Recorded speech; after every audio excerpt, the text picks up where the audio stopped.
옛날 아주 먼 옛날에 호랑이가 담배를 피우고 산신령이 구름 타고 내려와 바둑을 두던 시절 깊고 깊은 상월작이 어느 마을에 눈이 하얗게 덮인 겨울이 찾아왔습니다.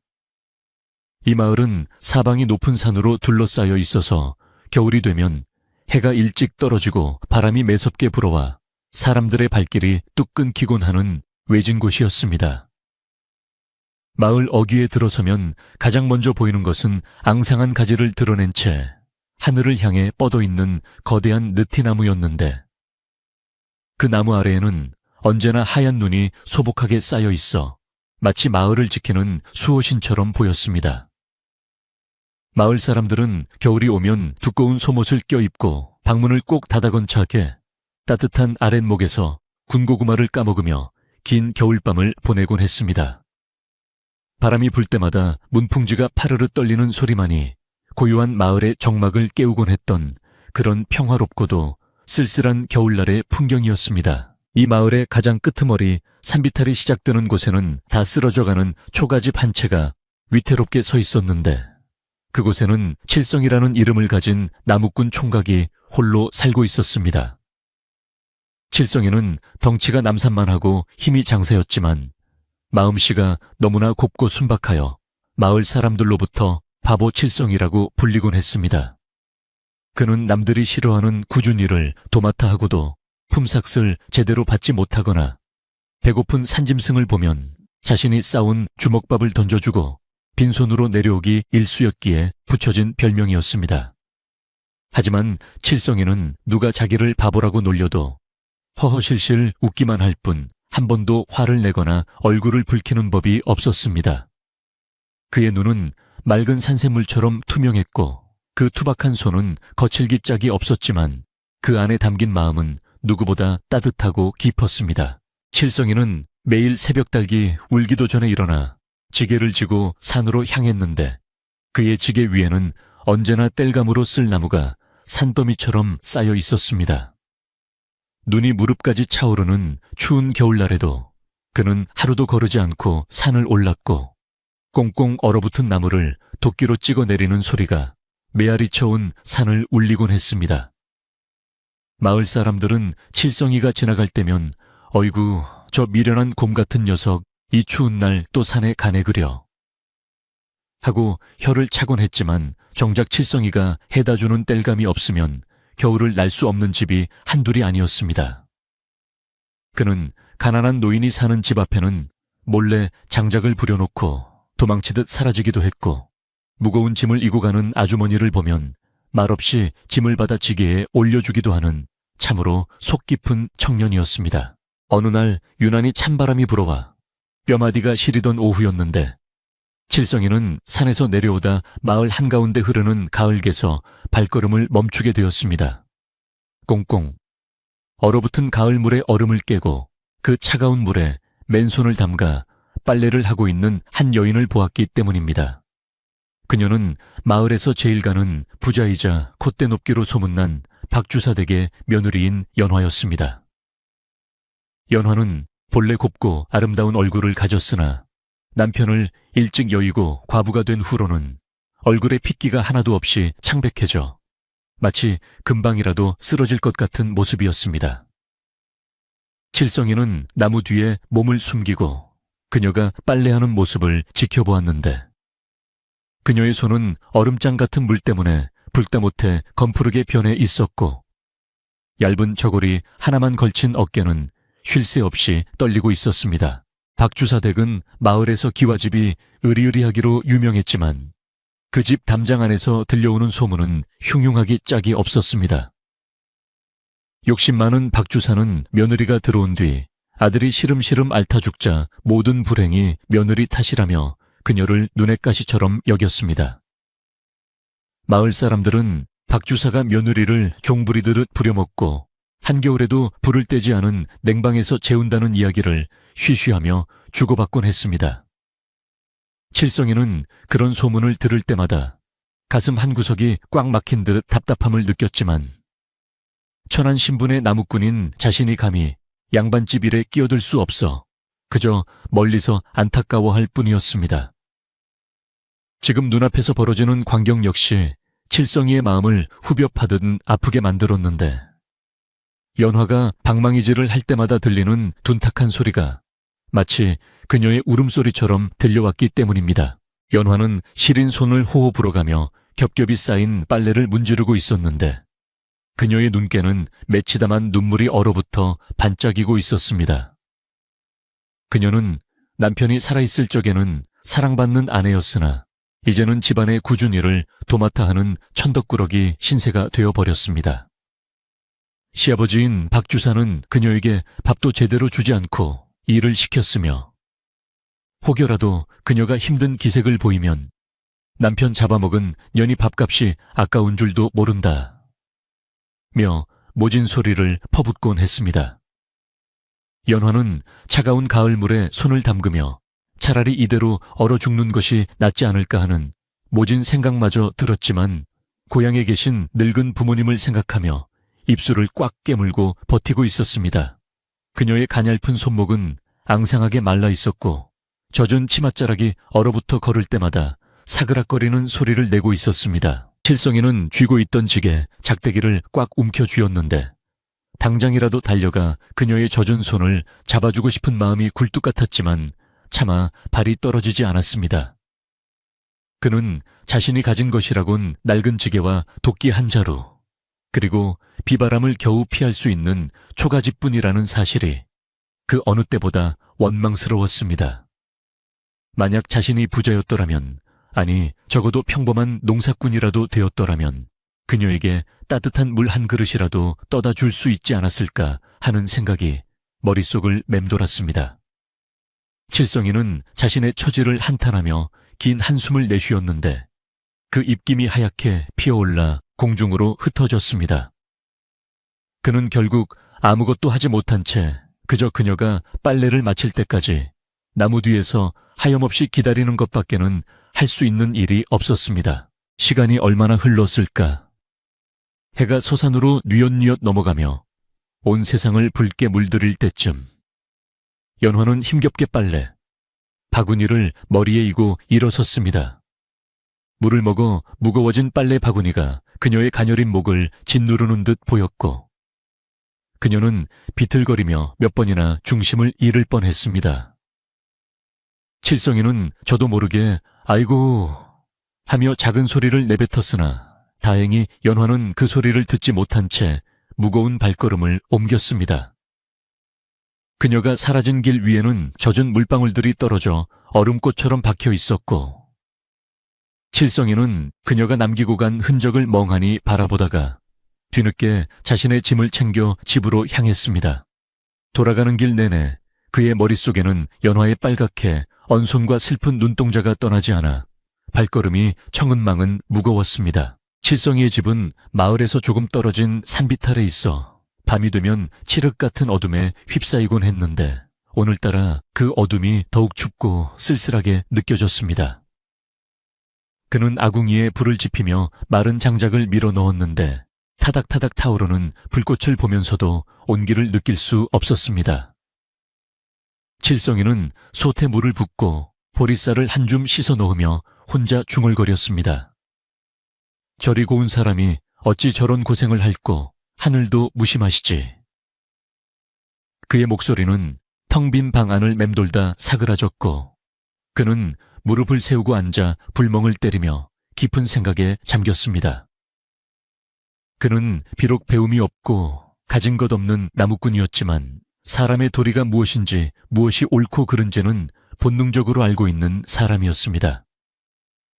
박주사의 행동은 사람으로서 할 짓이 아니라는 생각이 그의 마음속에서 불꽃처럼 일렁겼습니다. 그 시각 박주사 댁의 사정은 칠성이의 집보다 훨씬 더 험악하고 살벌하게 돌아가고 있었습니다. 넓은 대청마루에는 기름진 음식 냄새가 진동하고 있었지만 연화가 머무는 뒷방은 냉골이나 다름없었습니다. 박주사는 밥상머리에서 술잔을 기울이며 옆에 앉은 첩실과 희희낙낙하고 있었고 연화는 부엌 구석에 쪼그려 앉아 찬밥 덩어리를 물에 말아 겨우 허기를 달래고 있었습니다. 부엌 일을 돕는 식모조차도 주인의 눈치가 보여 연화에게 따뜻한 국 한 그릇 마음대로 퍼주지 못하는 형편이었습니다. 연화는 목구멍으로 넘어가는 찬밥이 모래알처럼 까끌까끌하게 느껴졌지만 살아야겠다는 일념 하나로 억지로 숟가락을 놀렸습니다.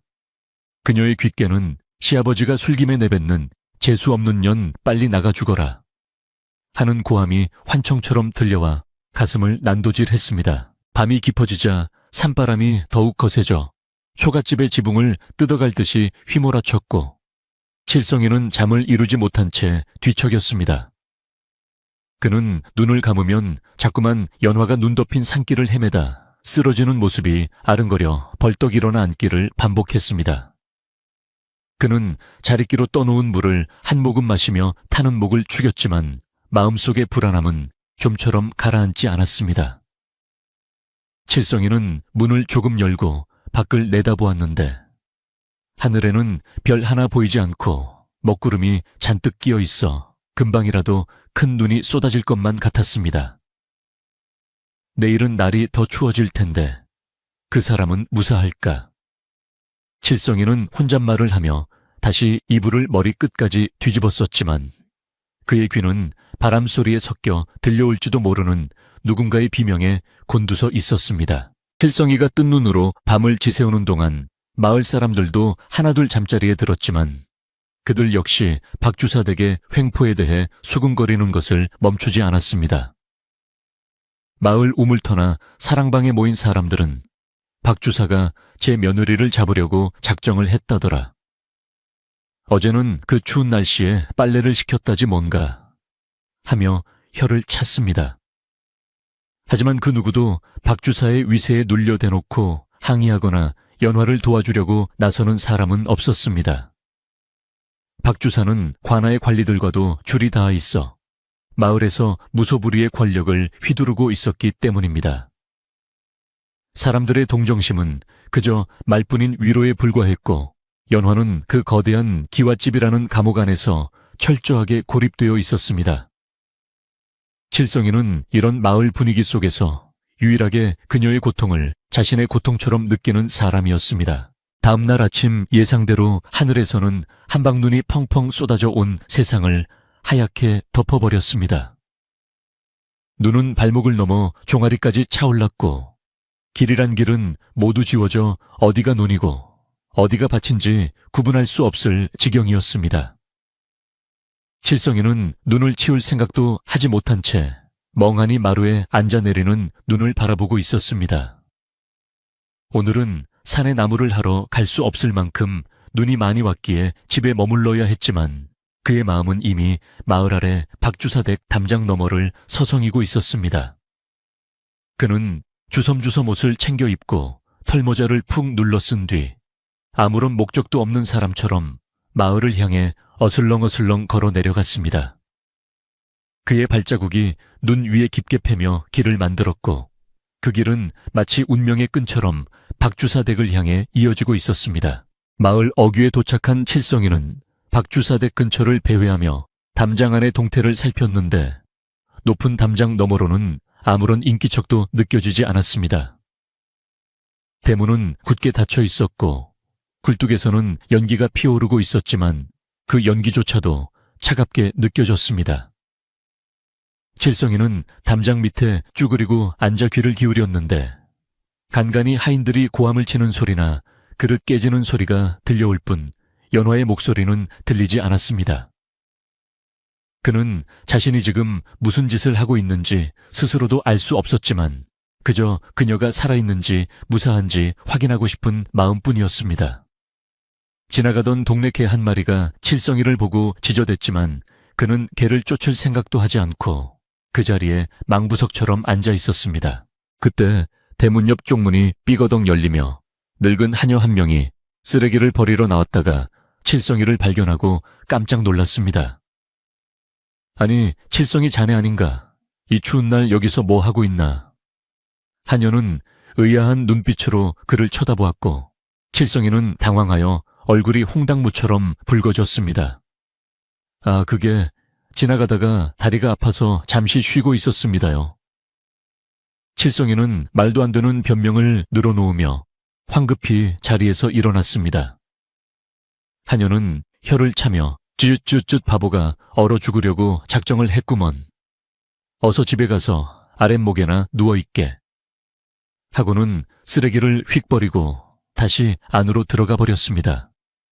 문이 닫히기 직전 칠성이는 문틈으로 마당 한 구석에서 눈을 맞으며 장독을 닦고 있는 연화의 뒷모습을 찰나의 순간 보게 되었습니다. 그 짧은 순간 목격한 연화의 모습은 칠성이의 가슴에 불을 지른 듯 뜨거운 충격을 주었습니다. 그녀는 홑겨봇에 집신도 제대로 신지 못한 맨발로 눈 위에 서서 장독을 닦고 있었는데 그 모습이 마치 세상의 모든 슬픔을 짊어진 죄인처럼 보였습니다. 칠성이는 주먹으로 자신의 가슴을 치며 답답함을 토해냈습니다.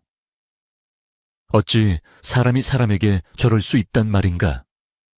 그는 분노가 치밀어 올랐지만 당장 뛰어들어가 그녀를 구해낼 힘도 명분도 없다는 사실에 절망했습니다. 그는 다시 터덜터덜 집으로 돌아오는 길에 수백 번도 넘게 뒤를 돌아보았고 그때마다 박주사 댁의 높은 담장은 그를 비웃기라도 하듯 거만하게 서 있었습니다. 칠성이가 집에 돌아왔을 때는 이미 해가 중천에 떠 있었지만 눈구름 때문에 사방은 여전히 어둑어둑했습니다. 그는 마당에 쌓인 눈을 치우기 위해 빗자루를 들었지만 빗자루질은 건성건성일 뿐 머릿속은 온통 연화 생각으로 가득 차 있었습니다. 그는 자신이 나무를 해다 팔아모은 엽전 몇 푼이 들어있는 항아리를 꺼내어 세어보았습니다. 이걸로 따뜻한 소못이라도 한 벌 사다 줄 수 있다면 얼마나 좋을까. 하지만 그 돈은 겨울을 나기 위한 식량을 사기에도 빠듯한 액수였고 무엇보다 소못을 사다 준들 박주사가 그녀에게 입히게 놔둘 리 만무했습니다. 칠성이는 돈 항아리를 다시 제자리에 밀어넣으며 깊은 무력감에 빠졌습니다. 그러던 중 마을의 소식을 제일 잘 알고 입이 가볍기로 소문난 떡장수 아주머니가 칠성이네 집 앞을 지나가게 되었습니다. 아주머니는 칠성이가 나와 있는 것을 보고 걸음을 멈추고 말을 걸었습니다. 어유, 칠성가 너 그거 들었니? 박주사 댁 며느리 말이야. 오늘 아침에 밥상을 엎었다고 시어머니한테 매타작을 당했다지 뭐니. 세상에 그 얌전한 새댁이 밥상을 엎을 리가 있나. 분명 누명을 쓴 개지. 아주머니의 말은 칠성이의 귀에 천둥소리처럼 꽂혔습니다. 밥상을 엎었다는 핑계로 매질까지 당했다니 칠성이는 피가 거꾸로 솟는 것 같았습니다. 그는 빗자루를 내동댕이 치고 아주머니에게 다가가 물었습니다. 그래서요. 그분은 괜찮으십니까? 떡장수 아주머니는 칠성이의 반응에 놀라 눈을 동그랗게 뜨며 말했습니다. 어머 네가 웬일로 남의 집 일에 관심을 다 갖니? 뭐 듣자 하니 광에 갇혀서 물 한 모금 못 마시고 있다더구나. 이 엄동설 안에 불도 없는 광에 갇혀 있으니 오늘 밤을 넘길 수나 있을지 모르겠다. 쯧쯧.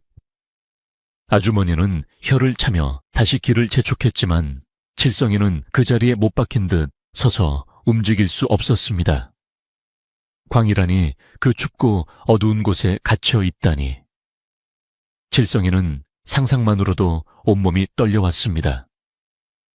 그의 머릿속에서 참아야 한다는 이성과 구해야 한다는 본능이 치열하게 싸우기 시작했습니다. 칠성이는 방으로 뛰어들어가 벽에 걸린 낡은 도끼를 바라보았습니다. 그의 유일한 무기이자 생계수단인 도끼. 그는 도끼를 어루만지며 결심을 굳히기 시작했습니다. 더 이상 보고만 있을 수는 없었습니다. 오늘 밤 그녀가 얼어 죽을지도 모른다는 생각은 그를 미치게 만들었습니다. 그는 바보 칠성이라 불리지만 사람이 죽어가는 것을 보고만 있는 진짜 바보가 되고 싶지는 않았습니다. 그는 서두르지 않고 차분하게 밤이 오기를 기다리기로 했습니다. 낮에는 사람들의 눈이 너무 많았고 박주사 댁의 하인들도 깨어있을 것이기 때문입니다. 칠성이는 쇠죽을 끓여 소에게 먹이고 자신의 저녁밥도 든든히 먹어두었습니다. 힘을 써야 할지도 모른다는 예감 때문이었습니다. 어둠이 내리고 마을에 하나둘 불빛이 켜지자 칠성이는 검은 무명천으로 얼굴을 가리고 집을 나섰습니다. 눈은 그쳤지만 바람은 더욱 세차게 불어와 그의 옷깃을 파고들었습니다. 그는 발자국 소리를 죽이기 위해 집신 위에 헝겊을 덧대어 신고 그림자처럼 은밀하게 마을로 내려갔습니다. 마을은 쥐죽은 듯 조용했고 가끔 들리는 개 짖는 소리만이 정적을 깼습니다. 박주사댁 담장 아래 도착한 칠성이는 담을 넘을 곳을 찾아 두리번거렸습니다. 다행히 뒷마당 쪽 담장은 칠성이의 키라면 훌쩍 넘을 수 있을 만큼 낮았고 그곳에는 눈이 쌓여 있어 착지할 때 소리도 나지 않을 것 같았습니다. 칠성이는 심호흡을 한번 크게 하고 담장을 훌쩍 뛰어넘었습니다. 쿵소리도 없이 눈 위에 내려앉은 그는 숨을 죽이고 주위를 살폈습니다. 넓은 마당 저편에 허름한 목조 건물인 광이 보였고 그 문은 커다란 자물쇠로 잠겨 있었습니다. 칠성이는 조심스럽게 광 쪽으로 다가갔습니다. 문틈 사이로 희미한 신음소리가 들려왔습니다. 추워. 살려주세요. 그 소리는 너무나 작고 애처로워서 칠성이의 눈시울을 뜨겁게 만들었습니다.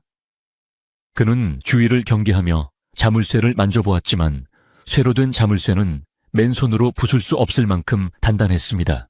칠성이는 잠시 고민하다가 품속에서 작은 쇠막대기를 꺼냈습니다. 나무를 할 때 쓰던 도구였는데 이것으로 자물쇠 고리를 비틀어 볼 생각이었습니다. 하지만 자물쇠는 꿈쩍도 하지 않았고 안에서는 연화의 숨소리가 점점 희미해져 가고 있었습니다. 칠성이는 식은땀을 흘리며 초조해했습니다. 그때 멀리서 하인들이 순찰을 도는 발자국 소리가 들려왔습니다. 누구냐? 거기 누구 있어? 굵직한 목소리가 어둠을 가르고 들려오자 칠성이는 광 뒤편에 장독대 뒤로 몸을 숨겼습니다. 하인들은 횃불을 들고 마당을 한 바퀴 돌더니 별일 없다는 듯 다시 사랑채 쪽으로 사라졌습니다. 칠성이는 가슴을 쓸어내리며 다시 광문 앞으로 다가갔습니다. 이제 더 이상 지체할 시간이 없었습니다. 그는 바닥에 있는 돌멩이를 주워들고 소리가 나지 않게 옷으로 감싼 뒤 자물쇠를 힘껏 내리쳤습니다. 틱하는 둔탁한 소리와 함께 자물쇠가 풀렸고 칠성이는 떨리는 손으로 문을 열었습니다. 문이 열리자 코에코에한 곰팡이 냄새와 함께 살을 애는 듯한 냉기가 칠성이의 얼굴을 덮쳤는데 그 안은 바깥보다 더 춥고 음산하여 마치 무덤 속으로 들어가는 기분이었습니다. 칠성이는 품에서 부싯돌을 꺼내어 조심스럽게 불을 켰고 희미한 불빛 아래 드러난 광경은 참혹하기 그지없어 숨이 턱 막혀왔습니다. 집단 몇 개가 아무렇게나 깔린 바닥에 연화가 새우처럼 웅크리고 누워 있었는데 그녀의 입술은 파랗게 질려 있었고 속눈썹에는 하얀 성에가 끼어 있어 죽은 사람처럼 미동도 없었습니다. 칠성이는 떨리는 손으로 그녀의 코 밑에 손가락을 대보았고 다행히 가느다란 숨결이 느껴지자 안도감에 다리가 풀려 그 자리에 주저앉고 말았습니다.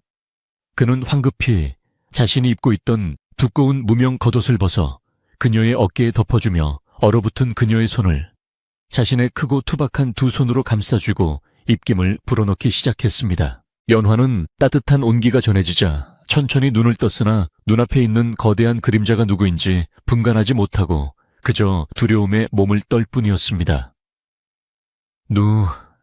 누구세요? 저를 데려가러 오셨나요? 그녀의 목소리는 다 갈라져서 거의 들리지 않을 정도였는데 칠성이는 가슴이 미어지는 것 같아 목이 메었습니다.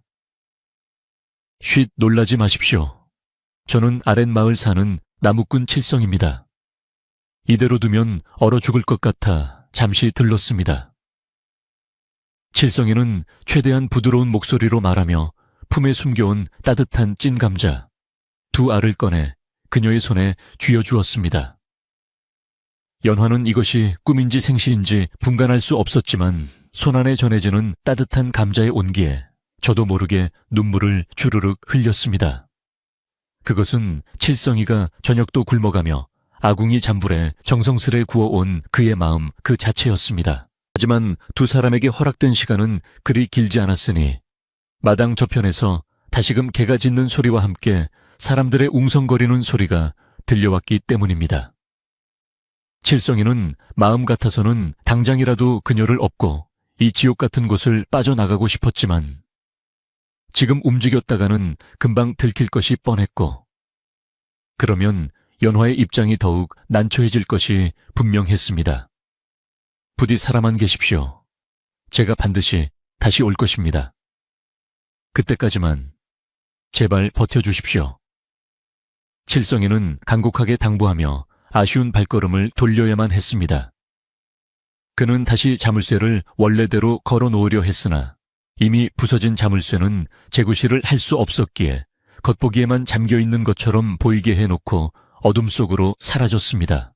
연화는 어둠 속에 남겨진 채 칠성이가 덮어주고 간 옷을 생명줄처럼 꼭 끌어안고 흐느꼈습니다. 다음 날 아침 박주사댁은 발칵 뒤집혔는데 머슴이 광 문을 열려고 하다가 툭 떨어지는 자물쇠를 보고 깜짝 놀라 소리를 질렀기 때문입니다. 박주사는 잠옷바람으로 뛰쳐나와 부서진 자물쇠를 확인하고는 길길이 날뛰며 며느리인 연화를 마당으로 끌어냈습니다. 이 앙큼한 것 같으니라고 밤새 서방질을 하려고 사내를 끌어들였구나. 도대체 어떤 놈이냐? 어서 바른 대로 되지 못할까? 박주사는 연화의 머리채를 잡고 흔들며 윽박질렀지만 연화는 입을 꾹 다문 채 아무 말도 하지 않았습니다. 그녀는 칠성이에게 해가 갈까봐 죽어도 입을 열지 않기로 결심했던 것입니다. 박주사의 고함 소리는 담장을 넘어 온 마을에 울려 퍼졌고 지나가던 사람들은 담장 너머로 들리는 소란에 발길을 멈추고 수군거렸습니다. 소문은 발없는 말이 되어 삽시간에 온 마을로 퍼져나갔는데 사람들의 입을 거치면서 이야기는 점점 더 부풀려지고 왜곡되었습니다. 글쎄, 밤새 도둑이 들었다나 봐. 아니야, 며느리가 외간 남자랑 도망치려다 걸렸다던데. 박주사가 며느리를 죽이려고 작당을 꾸민 게지. 마을 우물터에 모인 아낙네들은 물동이를 내려놓고 저마다 한마디씩 보태느라 시간 가는 줄 몰랐습니다. 개 중에는 연화를 동정하는 사람도 있었지만 박주사의 서슬 퍼런 위세가 무서워 누구 하나 나서서 그녀를 변호해주는 사람은 없었습니다.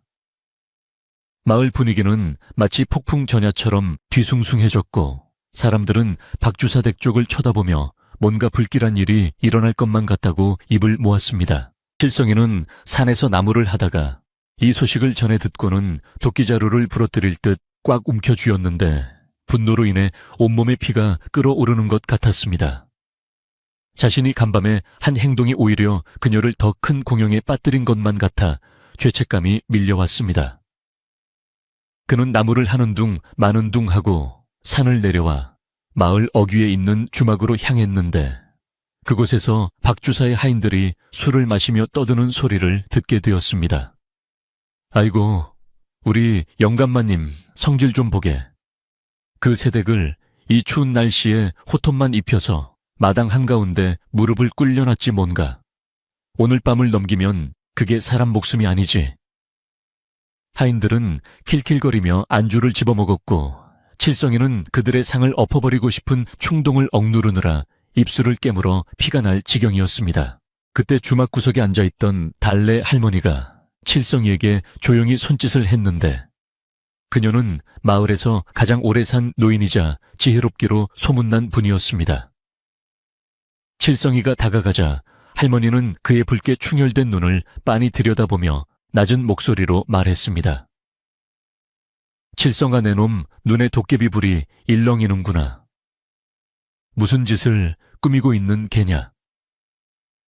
칠성이는 짐짓 아무렇지 않은 척하려 했으나 할머니의 깊은 눈매 앞에서는 속마음을 감출 수가 없었습니다. 할머니 사람이 죽어가는데 어찌 보고만 있습니까? 개나 소도 그리 대하면 천벌을 받습니다. 칠성이는 억눌린 목소리로 하소연하듯 말했고 그의 목소리에는 물기가 어려 있었습니다. 달래. 할머니는 깊은 한숨을 내쉬며 칠성이의 손등을 쭈글쭈글한 손으로 덮어주었는데 그 손길은 마치 돌아가신 어머니의 손길처럼 따뜻하면서도 엄했습니다. 내 마음 내가 모르는 바 아니다. 저 댁 며느리가 얼마나 고생하는지 이 마을에 모르는 사람이 어디 있겠느냐. 허나 박주사는 뱀 같은 위인이다. 네가 섣불리 나섰다가는 너뿐만 아니라 그 색시까지 더 큰 화를 입을 게야. 계란으로 바위치기란 말이다. 할머니의 말은 구구절절 옳은 말이었으나 지금 칠성이의 귀에는 들어오지 않았습니다.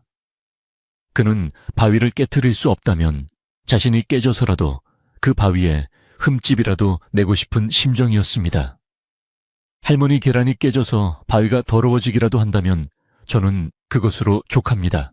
칠성이는 자리에서 일어나 밖으로 나왔는데 찬바람이 훅 끼쳐와 달아오른 얼굴을 식혀주었지만 가슴속의 불길은 더욱 거세게 타올랐습니다. 그는 집으로 돌아가는 길에 박주사댁 담벼락을 다시 한번 쳐다보았는데 마당에는 횃불이 켜져 있고 그 아래 무릎 꿇은 연화의 작은 그림자가 담장에 비치고 있었습니다. 그녀는 꼼짝도 하지 않고 있었는데 그것이 기절을 한 것인지 아니면 이미 숨이 끊어진 것인지 알 수 없어 칠성이의 애간장은 녹아내리는 듯했습니다. 박주사는 마루에 앉아 곰방대를 물고 그 모습을 감시하고 있었는데 그의 표정은 마치 사냥감을 즐기는 맹수처럼 잔혹해 보였습니다. 집으로 돌아온 칠성이는 마당에 쌓인 장작을 패기 시작했는데 도끼를 내려칠 때마다 이놈의 세상, 이놈의 팔자 하며 고함을 질렀습니다. 그는 땀이 비오듯 쏟아질 때까지 도끼질을 멈추지 않았고 그렇게라도 하지 않으면 당장이라도 미쳐버릴 것 같았습니다. 칠성이는 자신이 가진 힘이 고작 나무나 패는 데 쓰인다는 사실이 너무나 원통했습니다. 그는 밤하늘을 올려다보며 빌었습니다. 산신령님, 제게 호랑이 같은 용기를 주십시오. 저 불쌍한 사람을 구할 수만 있다면 제 목숨이라도 내놓겠습니다. 그의 간절한 외침은 메아리가 되어 산자락을 타고 흘러갔지만 돌아오는 것은 차가운 바람 소리뿐이었습니다. 한편 박주사 댁에서는 밤이 깊어지자 하인들조차 추위를 견디지 못하고 하나둘 방으로 들어가 버렸지만 박주사는 연화를 방으로 들이지 않았습니다.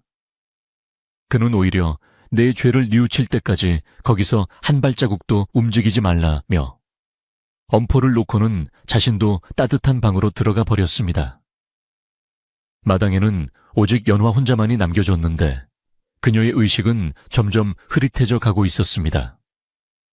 그녀는 칠성이가 주고 간 겉옷을 시아버지에게 들켜 빼앗긴 지 오래였고 지금은 얇은 소복 하나만 걸친 채 칼바람을 온몸으로 받아내고 있었습니다.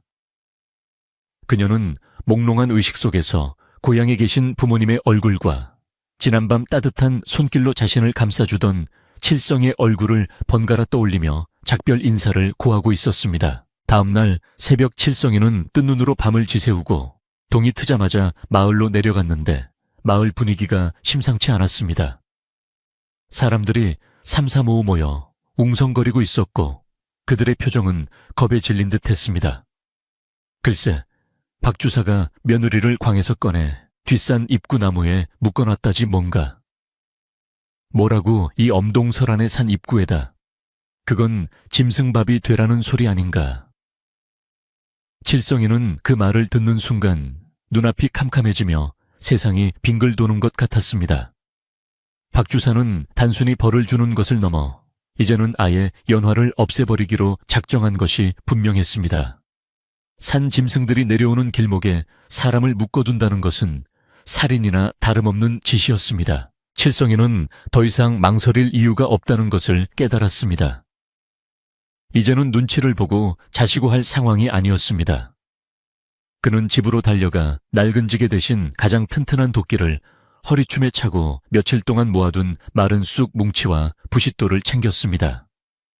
그리고 장롱 깊숙한 곳에 숨겨두었던 돌아가신 아버지가 남겨주신 호랑이 가죽 조끼를 꺼내 입었습니다. 그것은 칠성이가 가장 아끼는 물건이었지만 오늘 밤 누군가를 살리기 위해서는 아끼지 말아야 할 물건이었습니다. 그는 거울 속에 비친 자신의 모습을 보며 다짐했습니다. 나는 오늘 나무꾼 칠성이가 아니다. 나는 사람을 살리는 칠성이다. 오후가 되자 하늘은 다시 어두워지기 시작했고 먹구름이 몰려와 해를 가리더니 굵은 눈발이 하나둘 날리기 시작했습니다. 바람은 어제보다 훨씬 거세져서 아름드리 나무가 휘어질 정도로 불어댔고 마을 사람들은 호랑이 장가가는 날보다 더 궂은 날씨라며 서둘러 집으로 들어갔습니다. 거리는 텅 비었고 오직 바람만이 윙윙거리며 마을을 휩쓸고 다녔습니다. 칠성이는 이 날씨가 오히려 다행이라고 생각했습니다. 눈보라가 치면 사람들의 시선을 피할 수 있고 발자국도 금방 지워질 것이기 때문입니다. 그는 눈보라 속으로 몸을 던지며 뒷산 입구를 향해 걷기 시작했습니다. 산 입구에 다다르자 멀리서 희미하게 하얀 물체가 나무에 매달려 있는 것이 보였습니다. 연화였습니다. 그녀는 밧줄에 꽁꽁 묶인 채 고개를 떨구고 있었고 이미 하얀 눈이 그녀의 머리와 어깨 위에 수북하게 쌓여 있어 얼핏 보면 눈사람처럼 보였습니다. 칠성이는 심장이 멎는 것 같은 고통을 느끼며 그녀에게 달려가려 했으나 문득 주위를 살피는 기척이 느껴져 걸음을 멈췄습니다. 박주사가 보낸 감시자가 있을지도 모른다는 생각이 들었기 때문입니다. 그는 나무 뒤에 몸을 숨기고 숨을 죽이며 주위를 살폈는데 아니나 다를까 근처 바위 뒤에서 하인 한 명이 덜덜 떨며 감시를 서고 있는 것이 보였습니다. 하인은 추위를 견디다 못해 연신 발을 구르며 투덜거리고 있었습니다. 에이씨, 영감마님은 따뜻한 방에 계시면서 왜 나만 여기서 개고생을 시키는 거야? 저 여자는 벌써 죽은 것 같은데. 하인은 품에서 술병을 꺼내 한 모금 마시더니 도저히 안 되겠는지 에라, 잠시 가서 몸 좀 녹이고 와야겠다. 설마 이 날씨에 누가 오겠어 하고는 마을 쪽으로 총총히 사라져 버렸습니다. 칠성이는 하인이 시야에서 완전히 사라질 때까지 기다렸다가 번개처럼 튀어나가 연화에게로 달려갔습니다. 가까이서 본 그녀의 모습은 처참함 그 자체였습니다.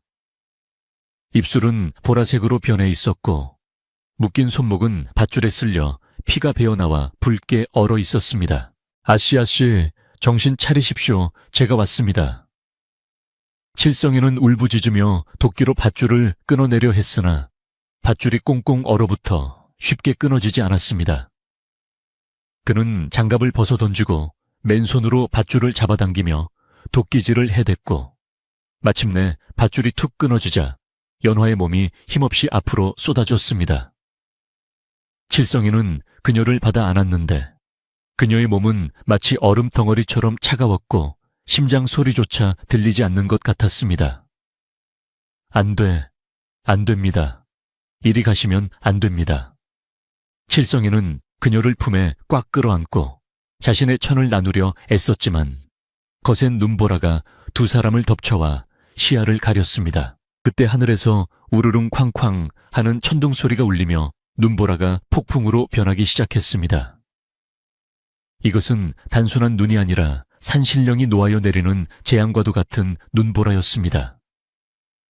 칠성이는 연화를 업고 일어서려 했지만 바람이 너무 거세어 몸을 가누기조차 힘들었습니다. 한 치 앞도 보이지 않는 화이트아웃 속에서 칠성이는 방향 감각을 잃고 비틀거렸습니다. 집으로 가야 하는데 어디가 길인지 어디가 낭떠러지인지 구분할 수 없었습니다.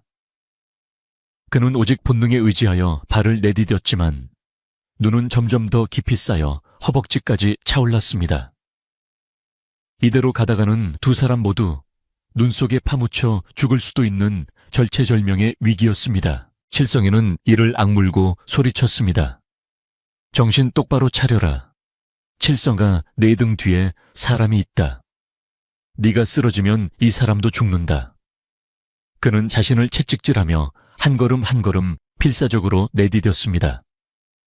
연화의 차가운 볼이 그의 목덜미에 닿아 있었는데 그 차가움이 오히려 그를 깨어있게 만들었습니다. 하지만 자연의 힘은 인간의 의지보다 훨씬 거대했습니다. 눈보라는 칠성이의 눈과 귀를 막아버렸고 체력은 급격히 바닥나기 시작했습니다. 다리의 감각이 없어지고 숨이 턱끝까지 차올랐습니다. 바로 그때 칠성이는 발을 헛디디며 비탈길 아래로 굴을 뻔했습니다. 그는 간신히 나무 뿌리를 붙잡고 버텼지만 연화를 놓칠 뻔한 아찔한 순간이었습니다. 그는 거친 숨을 몰아쉬며 잠시 멈춰 섰습니다. 이대로는 안 되었습니다. 무작정 걷는 것은 자살 행위였습니다. 어디든 피할 곳을 찾아야 했습니다. 칠성이는 흐릿해지는 눈을 비비며 주위를 둘러보았는데 저 멀리 바위 틈새에서 희미한 빛이 새어나오는 것이 보였습니다. 환각인가 싶었지만 그 빛은 깜빡거리며 그를 부르는 듯 했습니다. 저기다. 저기까지만 가자.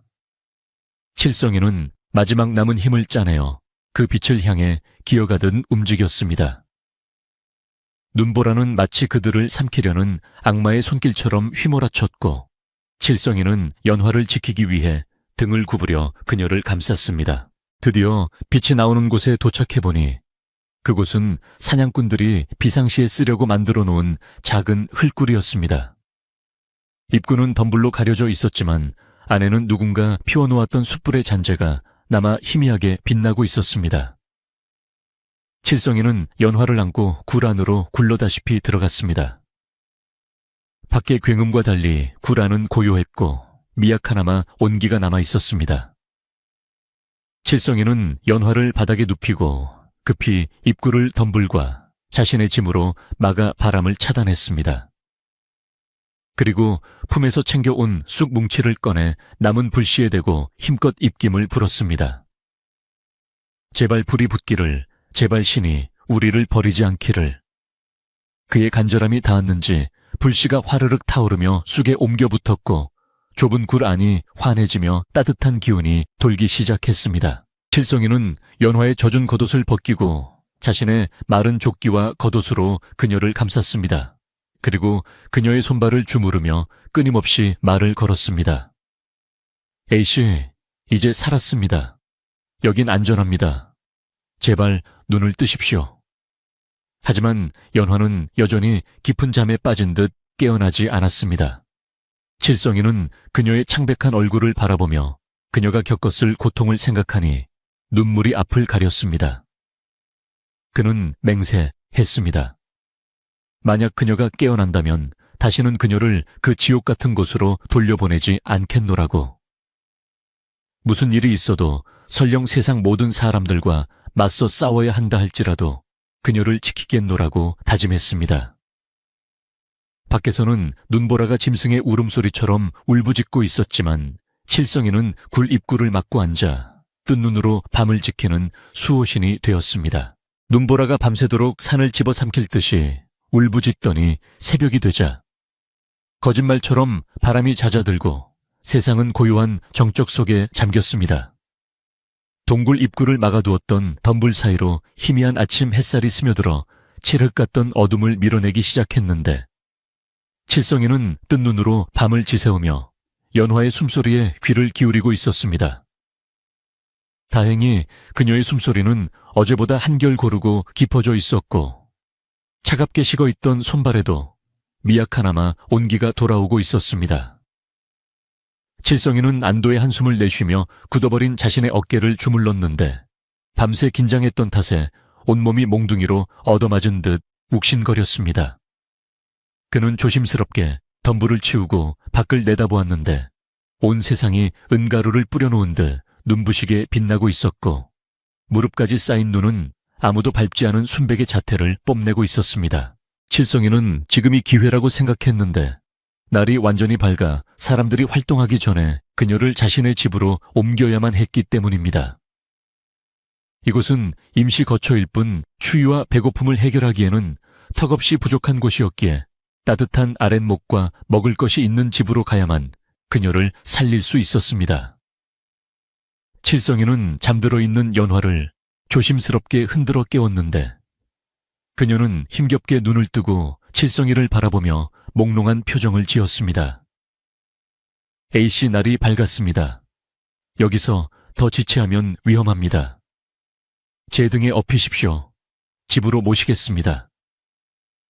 연화는 상황을 파악하려 애쓰며 고개를 끄덕였지만 몸에 힘이 하나도 없어 스스로 일어날 수조차 없었습니다. 칠성이는 그녀를 깃털처럼 가볍게 들어올려 등에 업고 자신의 옷으로 그녀를 다시 한번 단단히 감싼 뒤 눈 덮인 산길을 내려가기 시작했습니다. 산길은 밤새 내린 눈으로 흔적조차 없이 사라져 있었지만 칠성이는 눈 감고도 다닐 수 있을 만큼 이 산에 익숙했기에 거침없이 발걸음을 옮겼습니다. 그는 발이 푹푹 빠지는 눈밭을 헤치며 걷느라 숨이 턱까지 차올랐지만 등 뒤에서 느껴지는 연화의 따뜻한 천이 그에게 무한한 힘을 불어넣어 주었습니다. 연화는 칠성이의 넓고 든든한 등에 얼굴을 묻고 있었는데 그 투박한 등에서 전해지는 냄새는 땀 냄새와 흙 냄새 그리고 나무 냄새가 섞인 묘하게 안심이 되는 향기였습니다. 그녀는 태어나서 처음으로 누군가에게 온전히 의지하고 있다는 느낌을 받았고 그 느낌은 얼어붙었던 그녀의 마음을 봄눈 녹이듯 녹여주었습니다. 그녀는 속으로 수없이 감사하다는 말을 되뇌었지만 입 밖으로 낼 기운조차 없어 그저 그의 옷자락을 꽉 쥐는 것으로 대답을 대신했습니다. 마침내 산비탈 아래 칠성이의 초가집이 보이기 시작하자 칠성이는 발걸음을 재촉했는데 다행히 주위에는 아무런 인기척도 없었습니다.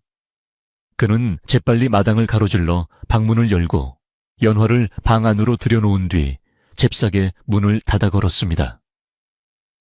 방 안은 냉기가 감돌고 있었지만 바람을 피할 수 있다는 것만으로도 천국과 다름없었습니다. 칠성이는 연화를 아랫목에 눕히고 두꺼운 소미불을 덮어준 뒤 곧장 부엌으로 달려가 아궁이에 불을 지피기 시작했습니다. 마른 장작에 불이 붙자 타닥타닥 소리와 함께 구들장이 금세 뜨끈해지기 시작했고 방 안 공기도 훈훈해졌습니다. 칠성이는 부엌 바닥에 주저앉아 아궁이 불빛을 바라보며 비로소 긴장이 풀려 다리가 후들거리는 것을 느꼈습니다. 칠성이는 쌀독에서 귀한 흰 쌀을 한 줌 꺼내어 정성스레 씻은 뒤 물을 넉넉히 붓고 옹기솥에 미음을 끓이기 시작했습니다. 평소에는 보리밥이나 감자로 끼니를 때우던 그였지만 지금 아픈 연화에게는 소화가 잘 되는 흰 쌀죽이 필요하다고 생각했습니다. 솥에서 김이 모락모락 피어오르고 구수한 냄새가 부엌을 가득 채우자 방 안에 누워있던 연화의 코끝에도 그 냄새가 닿았습니다. 그녀는 며칠 동안 제대로 된 음식을 먹지 못해 뱃가죽이 등딱지에 붙을 지경이었기에 그 냄새는 어떤 산의 진미보다도 향긋하게 느껴졌습니다. 그녀는 무거운 눈꺼풀을 들어 올려 낯선 천장을 바라보았는데 그곳은 비록 낡고 그을린 석가래가 드러난 초라한 방이었지만 박주사댁의 으리으리한 방보다 훨씬 포근하고 아늑하게 느껴졌습니다.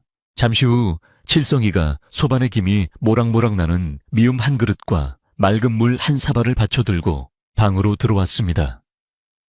그는 쑥스러운 듯 머리를 긁적이며 조심스럽게 말했습니다. 차린 건 없지만 우선 이거라도 드시고 기운을 차리셔야 합니다. 빈속이라 미음을 쑤었습니다. 칠성이는 숟가락으로 미음을 떠서 호흡으로 식힌 뒤 연화의 입가에 가져다 주었습니다. 연화는 몸을 일으키려 했으나 힘이 없어 비틀거렸고 칠성이는 얼른 밥상을 내려놓고 그녀의 등 뒤에 베개를 받쳐주었습니다. 그의 손길은 거칠고 투박했지만 그 안에 담긴 조심스러움은 마치 깨지기 쉬운 옥을 다루는 듯 했습니다. 연화는 칠성이가 떠주는 미음을 한 입 받아먹었는데 따뜻하고 부드러운 죽이목을 타고 넘어가자 뱃속이 따뜻해지며 눈물이 핑 돌았습니다. 고맙습니다. 정말 고맙습니다. 연화는 목이 메어 간신히 말을 이었습니다. 그녀는 시집 온 후로 누구에게도 이런 따뜻한 대접을 받아본 적이 없었습니다. 남편이 죽은 후로는 죄인 취급을 받으며 찬밥 신세를 면치 못했기에 이 낯선 나무꾼의 순수한 호의가 낯설면서도 사무치게 고마웠습니다. 칠성이는 그녀가 우는 것을 보고 당황하여 어쩔 줄 몰라 하며 말했습니다. 아이고, 맛이 없어서 그러십니까? 제가 솜씨가 없어서. 그의 순박한 반응에 연화는 눈물을 닦으며 희미하게 미소를 지었습니다. 아닙니다. 너무 맛있어서, 너무 따뜻해서 눈물이 납니다. 그제야 칠성이는 안심한 듯 허허 웃으며 다시 숟가락을 놀렸습니다.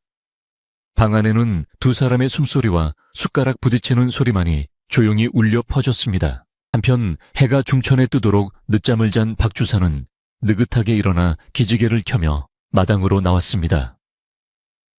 그는 어제 묶어놓은 며느리가 밤새 꽁꽁 얼어 죽었을 것이라 확신하고 하인들에게 시체를 거두어 오라고 명령했습니다. 가서 그년이 죽었는지 확인하고 거적대기에 싸서 아무도 모르게 산에 묻어버려라. 관에는 병으로 급사했다고 알리면 그만이니. 박주사는 자신의 잔인한 계획이 완벽하다고 믿으며 곰방대를 물고 뻐끔뻐끔 연기를 내뿜었습니다. 하인들은 툴툴거리며 지게와 삽을 챙겨 들고 산 입구로 향했는데 그들 역시 이 추위에 사람이 살아남았을 리 없다고 생각했습니다. 그들은 그저 꽁꽁 언 시체를 옮기는 일이 귀찮고 끔찍할 뿐이었습니다. 하지만 산 입구에 도착한 하인들은 소스라치게 놀라 입을 다물지 못했습니다. 나무 밑에는 끊어진 밧줄, 조각만이 덩그러니 남아있었고 사람은 온데간데 없이 사라져 버렸기 때문입니다. 이게 무슨 일이야? 귀신이 곡할 노릇이네. 하인들은 주위를 두리번거렸지만 밤새 내린 눈이 발자국을 대부분 덮어버려 흔적을 찾기가 쉽지 않았습니다. 설마 호랑이가 물어간 건가? 아니야, 밧줄이 끊어진 모양새를 봐. 이건 누군가 칼이나 도끼로 끄는 게 분명해. 눈썰미 좋은 하인 하나가 날카롭게 잘린 밧줄 단면을 가리키며 말했습니다. 그들은 사태가 심상치 않음을 직감하고 얼굴이 사색이 되어 박주사 댁으로 뛰어 내려갔습니다. 보고를 받은 박주사는 노발대발하며 마루를 쿵쿵 울렸습니다.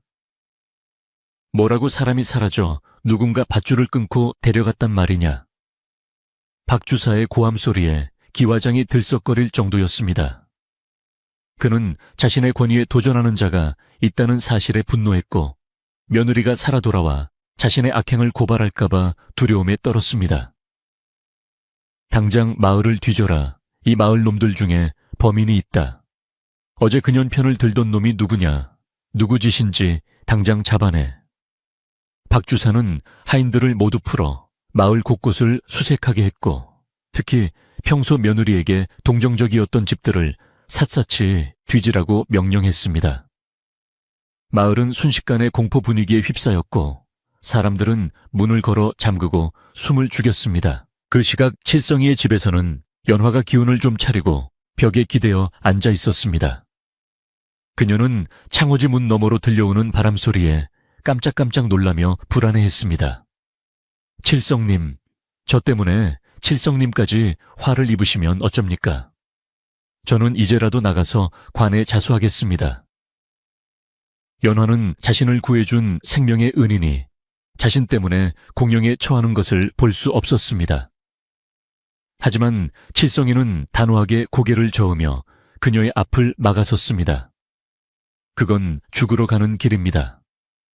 박주사는 관아와 한통속인데 자수해봤자 억울한 누명만 쓰고 죽임을 당할 것입니다. 절대 보낼 수 없습니다. 칠성이의 눈빛은 평소의 순박함 대신 결연한 의지로 빛나고 있었습니다. 하지만 저들이 냄새를 맡고 쫓아올 텐데요. 연화의 걱정대로 박주사의 하인 중 사냥개처럼 냄새를 잘 맡는 놈이 하나 있었습니다. 그는 산 입구에서부터 미세하게 남아있는 흔적을 쫓기 시작했습니다. 눈이 많이 왔지만 사람이 없고 내려간 무게 때문에 눌린 눈의 깊이가 달랐고 칠성이가 미처 치우지 못한 나뭇가지 꺾인 자국들이 듬성듬성 남아 있었습니다. 이쪽이다 발자국이 마을 외곽 쪽으로 이어지고 있어 하인의 외침에 수색되는 방향을 틀어 산비탈 쪽으로 몰려가기 시작했습니다. 그 방향은 정확히 칠성이의 외딴집을 가리키고 있었습니다. 마을 안에서도 이상한 기류가 감지되었습니다. 떡장수 아주머니와 달래 할머니는 수색대가 칠성인의 집 쪽으로 향하는 것을 보고 가슴이 철렁했습니다. 설마 칠성이가, 달래 할머니는 어제 칠성이의 눈빛을 떠올리며 직감적으로 그가 일을 벌였음을 깨달았습니다. 할머니는 지팡이를 짚고 급히 칠성인의 집으로 향하는 지름길로 들어섰습니다. 이 미련한 놈 대책도 없이 일을 저지르면 어쩌자는 거야. 할머니의 걸음은 나이답지 않게 빨랐고 그녀의 뒤로 떡장수 아주머니도 제가 가서 시간을 좀 끌어볼게요 하며 수색대의 앞을 가로막으러 뛰어갔습니다. 마을 사람들도 하나둘씩 웅성거리며 칠성인의 집 쪽으로 시선을 돌렸습니다. 칠성인은 방 안에서 연화의 손을 꼭 잡고 있었습니다. 두려워 마십시오. 제가 있습니다. 저들이 들이닥치면 제가 모든 것을 책임지겠습니다. A씨는 그저 제 뒤에 숨어만 계십시오. 그의 손은 크고 거칠었지만 그 어떤 비단보다 부드럽고 따뜻하게 연화의 마음을 감싸주었습니다. 연화는 칠성이의 눈을 바라보며 이 사람이 단순히 자신을 불쌍해서 구해준 것이 아님을 느꼈습니다. 그의 눈 속에 담긴 것은 연민을 넘어선 깊은 애정과 헌신이었습니다. 두 사람 사이에는 말로 표현할 수 없는 끈끈한 유대감이 형성되고 있었고 그것은 생사를 함께 넘나든 사람들만이 가질 수 있는 특별한 감정이었습니다. 그때 살인문 밖에서 웅성거리는 소리와 함께 누군가 다급하게 문을 두드리는 소리가 들렸습니다. 칠성아 칠성가 안에 있느냐? 달래. 할머니의 목소리였습니다. 칠성이가 놀라 문을 열고 나가자 할머니는 헐레벌떡 마당으로 들어와 방문을 흘깃 쳐다보고는 낮은 목소리로 다그쳤습니다. 내 이놈 기어이 사고를 쳤구나. 그 댁 며느리 여기 있지. 칠성이는 거짓말을 할 수 없어. 없어. 고개를 푹 숙였습니다. 할머니는 혀를 차며 지팡이로 바닥을 탕탕 쳤습니다. 박주사의 개들이 냄새를 맡고 이리로 오고 있다. 지금 도망치기엔 늦었어. 내 놈 목숨이 10개라도 모자랄 판이야. 할머니의 얼굴에는 근심이 가득했지만 눈빛만은 칠성이를 보호하겠다는 의지로 번득였습니다. 할머니, 저는 죽어도 여한이 없습니다. 하지만 저 불쌍한 분은 살려야 합니다. 칠성이가 무릎을 꿇고 애원하자 방 안에 있던 연화가 비틀거리는 몸을 이끌고 밖으로 나왔습니다. 그녀는 칠성이 옆에 나란히 무릎을 꿇고 할머니를 올려다보았습니다. 할머니, 모든 것은 제 탓입니다. 이 사람은 죄가 없습니다. 연화의 창백하지만 기품 있는 모습에 달래 할머니는 마음이 짠해져 눈시울을 붉혔습니다. 쯔쯔쯔, 두 사람 다 일어나라. 하늘이 맺어준 인연을 사람이 어찌 끊겠느냐. 내 늙은이가 힘닿는 데까지 막아볼 테니 너희는 마음 단단히 먹고 있어라. 그 순간 멀리서 고함 소리가 들려왔습니다. 저기다 저기, 연기가 나는 집이다. 발자국이 저 집으로 들어갔어. 박주사의 하인들이 몽둥이를 들고 칠성인의 집으로 우르르 몰려오고 있었습니다. 그 뒤로는 박주사가 가마를 타고 위풍당당하게 따라오고 있었고 구경 나온 마을 사람들도 멀찍이서 그 뒤를 따랐습니다. 칠성이의 집은 순식간에 사람들로 포위되었고 긴장감은 최고조에 달했습니다. 칠성이는 연화를 자신의 등 뒤로 숨기고 마당 한가운데서 도끼를 들고 우뚝 섰습니다. 그의 모습은 더 이상 바보 나무꾼이 아니라 사랑하는 이를 지키려는 용맹한 장수의 모습이었습니다. 박주사가 가마에서 내려 칠성이를 노려보며 소리쳤습니다. 네, 이놈 칠성아, 감히 내 며느리를 유괴하고 도둑질을 해 내 놈이 제정신이냐? 당장 그년을 내놓지 않으면 내 놈의 뼈를 추리지 못할 것이다. 박주사의 목소리는 살기로 가득 찼고 하인들은 몽둥이를 휘두르며 위협했습니다. 하지만 칠성이는 눈 하나 깜짝하지 않고 박주사를 똑바로 쳐다보며 입을 열었습니다. 그의 목소리는 낮지만 울림이 컸습니다. 사람이 사람을 죽이려 하는데 그것을 보고만 있는 것이 죄입니까? 아니면 사람을 살리려 한 것이 죄입니까? 저는 도둑질을 한 것이 아니라 버려진 목숨을 주워왔을 뿐입니다. 칠성이의 당당한 태도에 박주사는 잠시 말문이 막혔고 구경하던 마을 사람들은 웅성거리기 시작했습니다. 그래, 칠성이 말이 맞아. 죽으라고 내다 버린 거나 마찬가지였잖아. 살린 사람한테 도둑이라니 그건 말이 안 되지. 사람들의 여론이 술렁거리자 박주사는 더욱 얼굴을 붉히며 고래고래 소리를 질렀습니다. 닥쳐라. 천한 것들이 어디서 감히 저놈이 내 며느리와 정을 통하고 도망치려 한 것이다. 저 둘은 환양년과 간부다. 멍석마리를 해서 죽여도 시원치 않을 놈들이다. 박주사는 비열하게도 두 사람을 부정한 관계로 몰아세워 마을 사람들의 동정심을 없애려 했습니다. 그 말을 들은 연화가 칠성이의 등 뒤에서 걸어 나왔습니다. 그녀는 더 이상 숨어있지 않기로 결심한 듯 고개를 꼿꼿이 들고 박주사를 쏘아보았습니다. 그녀의 눈에서는 서슬퍼런 빛이 뿜어져 나왔습니다. 아버님, 하늘이 무섭지도 않으십니까? 며느리를 굶기고 때리고 얼려 죽이려 한 것도 모자라 이제는 모함까지 하십니까? 제가 죽는 것은 두렵지 않으나 생명의 은인에게 더러운 누명을 씌우는 꼴은 죽어도 못 보겠습니다. 연화의 또렷하고 서리빨 같은 목소리가 마당에 울려 퍼지자 시끄럽던 좌중이 찬물을 끼얹은 듯 조용해졌습니다. 이것은 단순한 나무꾼과 부자의 싸움이 아니었습니다. 이것은 오랫동안 숨겨져 왔던 진실과 거짓의 싸움이 시작되는 순간이었습니다. 칠성이는 연화의 어깨를 감싸 안으며 그녀와 함께 그들에게 맞설 준비를 마쳤습니다. 이제 더 이상 물러설 곳은 없었습니다. 박주사의 얼굴은 불그락푸르락해져서 터질 듯 팽팽해졌고 그의 입에서는 거품 섞인 고함이 쉴 새 없이 터져 나왔습니다. 그는 자신의 권위가 총구석에 미천한 나무꾼과 쫓겨난 며느리 앞에서 무너지는 것을 참을 수 없어 발을 동동 구르며 하인들을 닥달했습니다. 저것들이 입만 살아서 나불대는구나. 여봐라. 못들 하느냐. 저 건방진 놈의 주둥이를 쳐서라도 다물게 하고 저 년을 당장 포박하여라. 내 오늘 저놈들의 다리를 분질러 놓지 않으면 잠을 이루지 못할 것이다. 박주사의 명령이 떨어지자 주춤거리던 하인 5-6명이 몽둥이를 고쳐쥐고 칠성이를 향해 좁혀오기 시작했습니다. 그들의 눈에는 주인의 명령을 거역할 수 없는 두려움과 칠성이의 덩치에 대한 공포가 뒤섞여 있었습니다.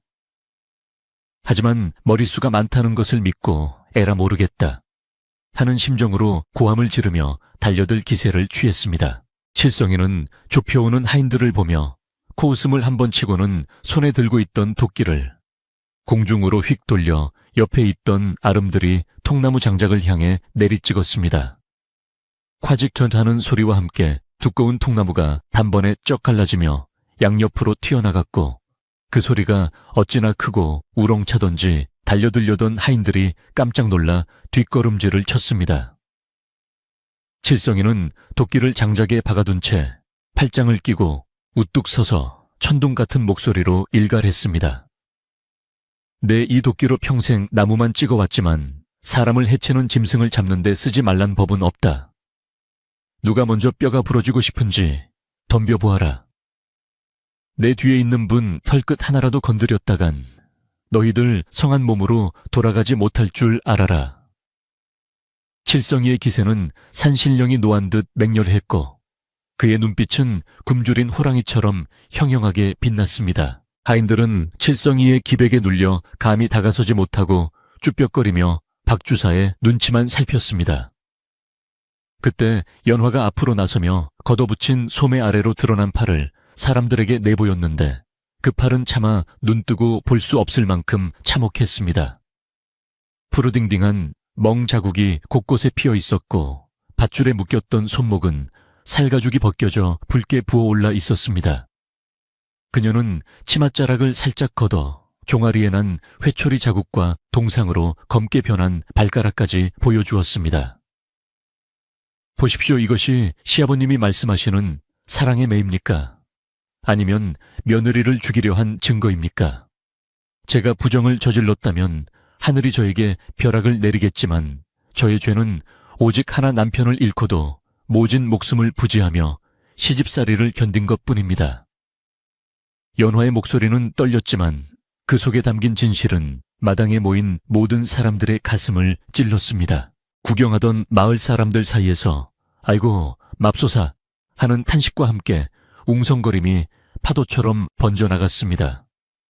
평소 박 주사가 무서워 입을 다물고 있던 사람들도 눈앞에 드러난 명백한 학대의 흔적을 보자 더 이상 참을 수 없다는 듯 한마디씩 거들기 시작했습니다.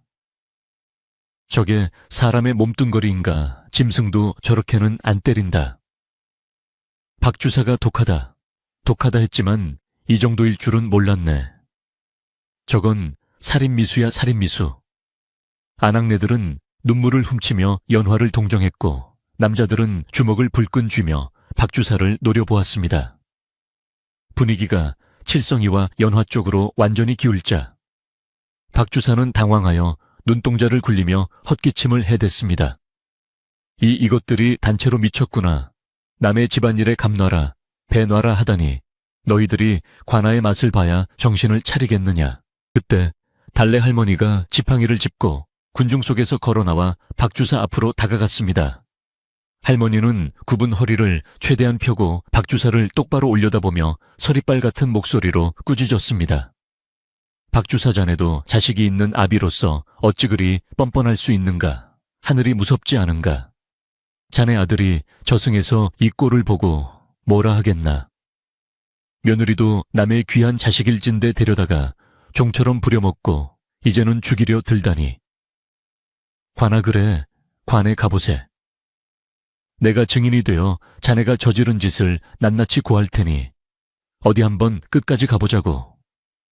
할머니의 당당한 호통에 마을 사람들 모두가 옳소 우리가 증인이요 하며 소리쳤고 수십 명의 마을 사람들이 칠성인의 집마당을 에워싸며 박주사를 압박해 들어왔습니다. 박주사는 사색이 되어 뒷걸음질 쳤는데 평소 자신의 권력에 굽신거리던 마을 사람들이 이토록 무섭게 돌변할 줄은 꿈에도 몰랐던 것입니다. 그는 하인들을 돌아보며 뭐 하느냐, 길을 터라, 어서 돌아가자 하며 비명을 지르듯 소리쳤습니다. 하인들은 기다렸다는 듯이 몽둥이를 내리고 박주사를 둘러싸며 도망갈 구멍을 찾았습니다. 박주사는 감에 타지도 못한 채 허둥지둥 대문 밖으로 빠져나가면서도 마지막 자존심을 세우려는 듯 뒤를 돌아보며 악담을 퍼부었습니다. 두고 보자. 내 오늘은 물러가지만 너희 놈들 밥줄을 다 끊어 놓을 테다. 이 은혜도 모르는 천한 것들. 하지만 그의 목소리는 겁에 질려 떨리고 있었고 쫓아오는 동네 개들의 짖는 소리에 무쳐 초라하게 흩어졌습니다. 박주사 일행이 꽁무니를 빼고 사라지자 팽팽하게 당겨졌던 긴장의 끈이 탁 끊어지며 마당에는 안도의 한숨이 가득 찼습니다. 마을 사람들은 칠성이와 연화에게 다가와 등을 두드려주며 격려했습니다. 떡장수 아주머니는 연화의 손을 잡고 울먹이며 말했습니다. 아이고, 세대 그동안 얼마나 고생이 많았어. 이제 살았네 살았어. 저 독사 같은 영감탱이가 다시는 얼씬도 못할 거야. 대장간 김씨는 칠성이의 어깨를 툭 치며 껄껄 웃었습니다. 칠성이 자네 오늘 보니 천하장사가 따로 없구먼. 그 도끼질 한 방에 내 속이 다 시원해졌다네. 앞으로 무슨 일 있으면 날 부르게 내 쇠망치를 들고 달려올 테니. 사람들의 따뜻한 말 한마디 한마디가 상처받은 두 사람의 마음을 어루만져 주었습니다. 달래 할머니는 소란스러워진 사람들을 진정시키며 말했습니다. 자, 이제 다들 돌아가세. 두 사람도 놀라고 지쳤을 텐데 좀 쉬게 해줘야지. 구경 났다고 언제까지 여기서 이러고 있을 겐가. 할머니의 말에 사람들은 하나둘씩 고개를 끄덕이며 흩어지기 시작했습니다. 개 중에는 집에 가서 쌀을 가져오겠다는 사람, 이불을 가져다 주겠다는 사람도 있어 훈훈한 정이 오갔습니다. 사람들이 모두 돌아가고 마당에 정적이 찾아오자 달래 할머니는 마지막으로 연화의 손을 꼭 잡고 당부했습니다. 아가, 이제 여기가 내 집이다 생각하고 마음 편히 먹거라. 칠성이가 겉보기엔 투박해도 속은 진국이니 너를 굶기지는 않을 게다. 그리고 칠성아, 너는 이제 가장이 된 거나 다름없으니 처신 똑바로 하고 이 색시 눈에 눈물 나게 하면 내 지팡이가 가만 안 있을 줄 알아라. 할머니까지 돌아가시고 살인문을 걸어 잠그자 세상과 단절된 두 사람만의 공간에 묘한 어색함과 평온함이 동시에 찾아왔습니다. 칠성이는 쑥스러운 듯 머리를 긁적이며 헛기침을 했고 연화는 얼굴을 붉히며 고개를 숙였습니다. 방금 전까지 사자처럼 용맹하던 칠성이는 온데간데 없고 다시 순박한 나무꾼으로 돌아와 있었습니다. 많이 놀라셨죠? 다친 데는 좀 어떠십니까? 칠성이가 조심스럽게 묻자 연화는 고개를 들어 그를 바라보며 옅은 미소를 지었습니다. 덕분에 살았습니다. 칠성님이 아니었다면 저는 이미 이 세상 사람이 아니었을 겁니다. 이 은혜를 어찌 다 갚아야 할지 모르겠습니다. 그녀의 눈에는 진심 어린 감사와 존경이 담겨 있었고 그 눈빛을 받은 칠성이는 가슴이 벅차올라 말문이 막혔습니다. 연화는 잠시 후 마음을 다잡은 듯 소매를 걷어붙이고 집안을 둘러보았습니다. 칠성이 혼자 살던 집이라 세간살이는 단촐했고 곳곳에 먼지가 쌓여 있었으며 부엌에는 설거지하지 않은 그릇들이 뒹굴고 있었습니다. 그녀는 이제 자신이 이 집의 안주인으로서 해야 할 일이 무엇인지 본능적으로 깨달았습니다. 은혜는 천천히 갚겠습니다. 우선 집안 꼴이 말이 아니니 청소부터 해야겠습니다. 사람이 사는 집엔 온기가 있어야 하는데 너무 휑하네요. 연화는 몸이 아픈 것도 잊은 채 빗자루를 찾아들었고 그 모습에 놀란 칠성이는 팔을 저으며 말렸습니다. 아니, 몸도 성치 않으신데 무슨 청소입니까? 그냥 누워 계십시오. 제가 다 하겠습니다. 하지만 연화의 고집은 꺾을 수 없었고 그녀는 움직여야 빨리 낫습니다 하며 부엌으로 들어갔습니다. 연화가 부엌에서 그릇을 씻고 아궁이 주변을 정리하는 동안 칠성이는 마당으로 나가 무너진 울타리를 고치고 삐걱거리는 대문을 손보기 시작했습니다. 뚝딱뚝딱 망치질 소리와 쏴아 물 쓰는 소리가 어우러져 집에 생기가 돌기 시작했습니다. 연화의 손길이 닿는 곳마다 묵은 때가 벗겨지고 윤기가 흐르기 시작했는데 그녀는 솜씨 좋게 부엌 살림을 정리하고 쌀독과 양념단지를 제자리에 배치했습니다. 칠성이가 아무렇게나 던져두었던 낡은 옷가지들도 개어놓고 방바닥의 먼지도 깨끗이 닦아내자 칙칙하던 총각방이 금세 아늑한 보금자리로 변모했습니다. 칠성이는 마당에서 일하다가 슬쩍슬쩍 부엌 쪽을 훔쳐보았는데 연기가 모락모락 피어오르는 굴뚝과 분주하게 움직이는 그녀의 그림자를 보며 꿈만 같아서 볼을 꼬집어 보기도 했습니다. 해질 녘이 되자 연화는 저녁 준비를 시작했는데 재료라고는 칠성이가 구해온 시래기와 감자 그리고 마을 사람들이 주고 간 된장과 보리쌀이 전부였습니다. 하지만 연화의 손끝에서 그 투박한 재료들은 훌륭한 요리로 다시 태어났습니다. 그녀는 쌀을 안쳐 밥을 짓고 멸치 몇 마리를 넣어 구수한 육수를 낸 뒤 시래기를 듬뿍 넣어 된장국을 끓였습니다. 감자는 채 썰어 들기름에 달달 볶아내니 고소한 냄새가 진동을 했습니다. 칠성이는 마루에 걸터앉아 부엌에서 흘러나오는 맛있는 냄새를 맡으며 배에서 꼬르륵 소리가 나는 것을 느꼈습니다. 혼자 찬밥에 물 말아 먹던 시절과는 비교할 수 없는 사람 사는 냄새가 집안 가득 채워지고 있었습니다. 밥상이 차려지자 두 사람은 작은 소반을 마주하고 앉았는데 칠성이의 낡은 소반 위에 김이 모락모락 나는 하얀 쌀밥과 보글보글 끓는 된장국 윤기가 흐르는 감자볶음이 놓여 있었습니다. 칠성이는 숟가락을 들 생각도 못하고 감격스러운 표정으로 밥상을 내려다보았습니다. 제 평생 이런 진수성찬은 처음 받아봅니다. 임금님, 수라상이 부럽지 않습니다. 그의 과장된 칭찬에 연화는 수줍게 웃으며 숟가락을 건넸습니다. 차린 건 없지만 많이 드세요. 앞으로는 따뜻한 밥 굶지 않게 해드리겠습니다.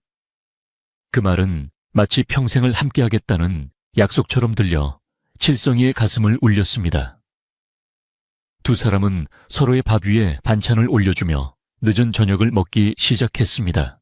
국 한 숟가락을 떠먹은 칠성이는 눈이 휘둥그레지며 감탄사를 연발했습니다. 이야, 정말 꿀맛입니다. 시래기국이 이렇게 맛있는 음식인 줄 미처 몰랐습니다.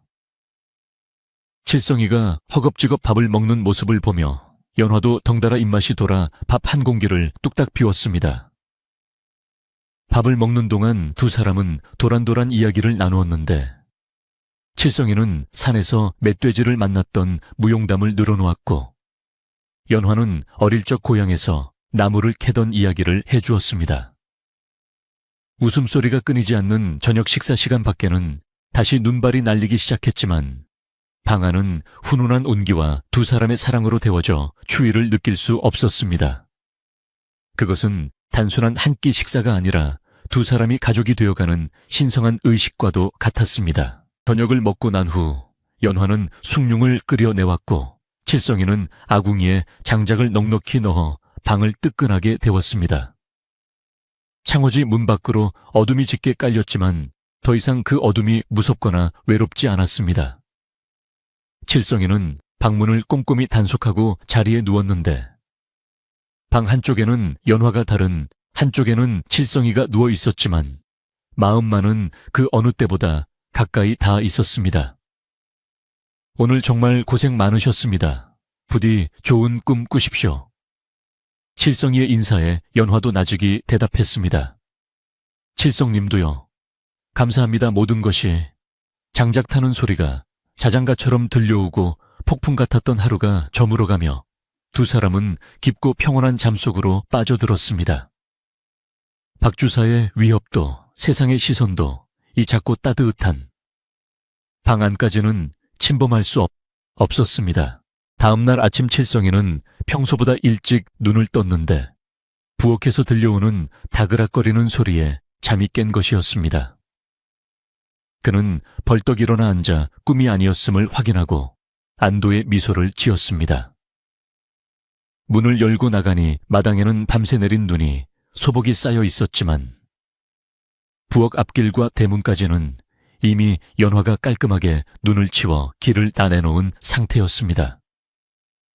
칠성이는 그 길을 보며 가슴 한구석이 찡해졌습니다.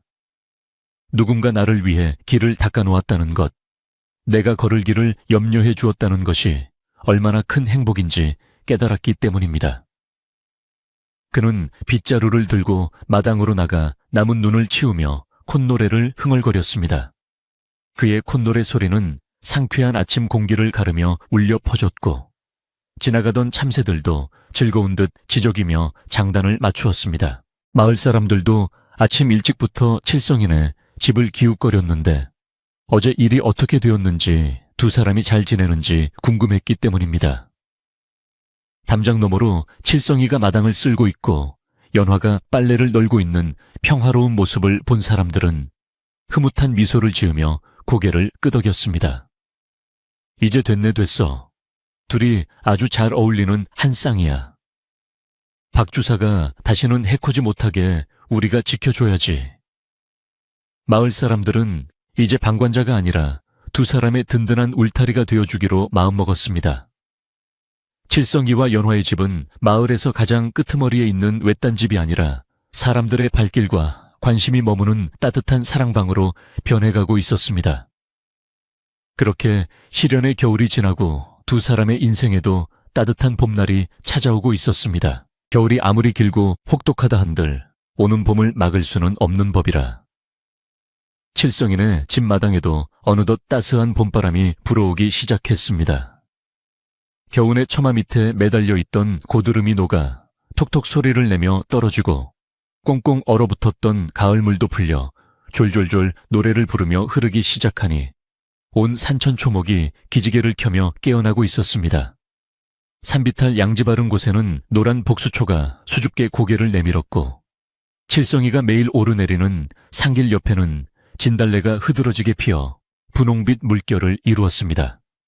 칠성이는 지게의 나무를 한가득 싣고 내려오면서도 발걸음이 구름 위를 걷는 듯 가벼웠는데 집에서 자신을 기다리고 있을 연화 생각에 힘든 줄도 모르고 콧노래가 절로 나왔기 때문입니다.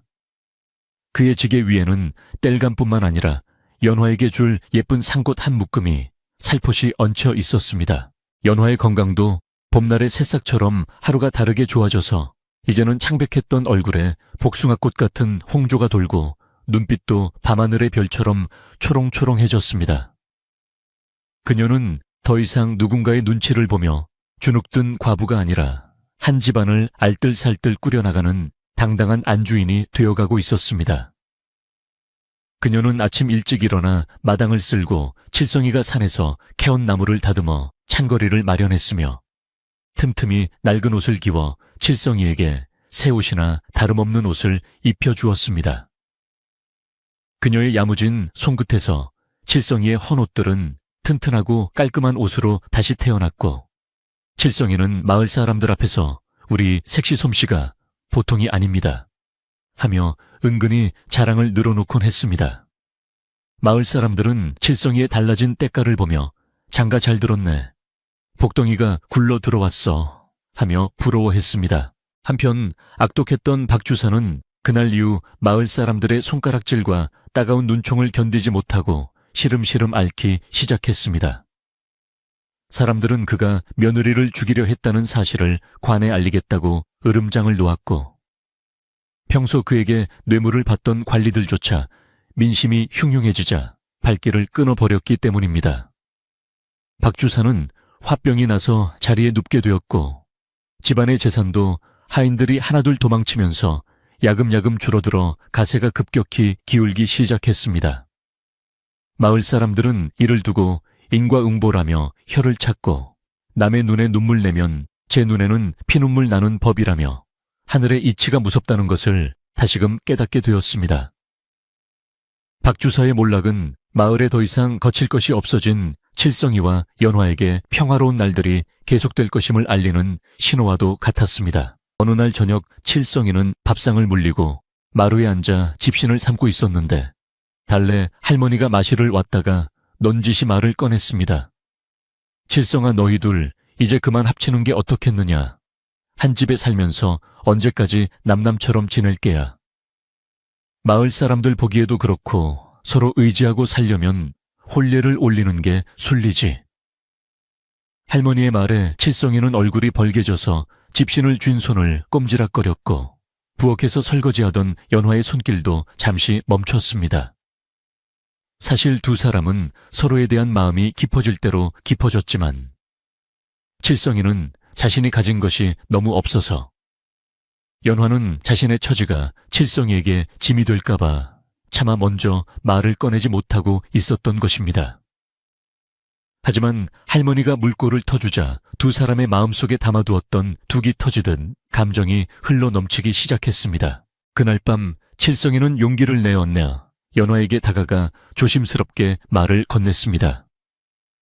아씨, 아니 연화 낭자, 제가 가진 것이라곤 이 튼튼한 몸뚱어리와 지게 하나뿐이라 낭자를 고생시킬까봐 두려웠습니다. 하지만 낭자가 곁에 없다는 생각만 해도 눈앞이 캄캄해지는 걸 보니 저는 낭자 없이는 못 살 것 같습니다. 평생 손에 물 한 방울 안 묻히게 해주겠다는 약속은 못하지만 제 목숨이 붙어있는 한 낭자의 눈에서 눈물 나게 하는 일은 절대 없도록 하겠습니다. 저와 부부가 되어주시겠습니까? 칠성이에 투박하지만 진심 어린 고백에 연화는 눈시울을 붉히며 고개를 끄덕였습니다. 칠성님은 제 생명의 은인이자 세상에서 가장 따뜻한 분이십니다. 고생은 함께 나누면 반이 되고 기쁨은 배가 된다 하였습니다. 저도 칠성님 곁에서 평생 지엄이로서 섬기며 살고 싶습니다. 두 사람의 혼례 날짜가 잡히져야 하자 온 마을이 잔치집 분위기로 들썩였는데 마을 사람들은 너나 할 것 없이 십시일반으로 도움을 주었습니다. 떡장수 아주머니는 밤새 떡을 쪄서 날랐고 대장간 김씨는 칠성이에게 새 낙과 호미를 선물했으며 동네 안악들은 장롱 속에 아껴두었던 고운 천을 꺼내어 연화의 혼례복을 지어주었습니다. 칠성이의 집 마당에는 멍석이 깔리고 차일이 쳐졌으며 사람들의 웃음소리가 담장을 넘어온 산골짜기에 울려 퍼졌습니다. 이것은 단순히 두 남녀의 결합을 넘어 마을 전체가 한마음 한뜻으로 두 사람의 앞날을 축복해주는 마을의 경사였습니다. 칠성이는 마을 사람들의 따뜻한 정에 감동하여 연신 허리를 굽혀 인사를 했고 연화 역시 감격의 눈물을 흘리며 그들의 손을 일일이 잡아주었습니다. 드디어 혼례날 화창한 봄 햇살이 마당 가득 쏟아지는 가운데 조촐하지만 성스러운 혼례식이 거행되었습니다. 상 위에는 맑은 정화수 한 그릇과 촛대, 그리고 마을 사람들이 정성껏 마련한 과일과 떡이 올려져 있었습니다. 칠성이는 평소 입던 무명옷 대신 깨끗하게 빨아 달인 두루마기를 입고 사모간대를 썼는데 그 모습이 제법 의젓하고 늠름하여 더 이상 바보 칠성이라고 부를 수 없을 정도였습니다.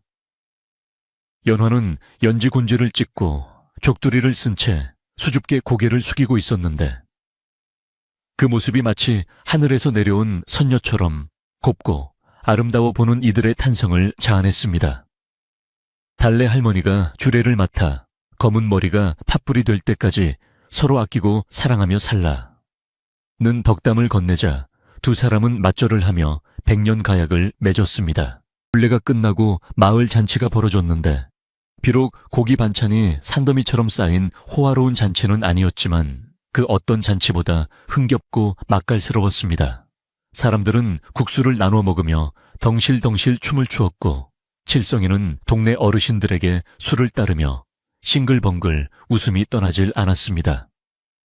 박주사댁 하인들 중 몇몇도 몰래 찾아와 칠성이에게 축하 인사를 건네며 사실 우리도 자네를 응원하고 있었네 하고 털어놓기도 했습니다.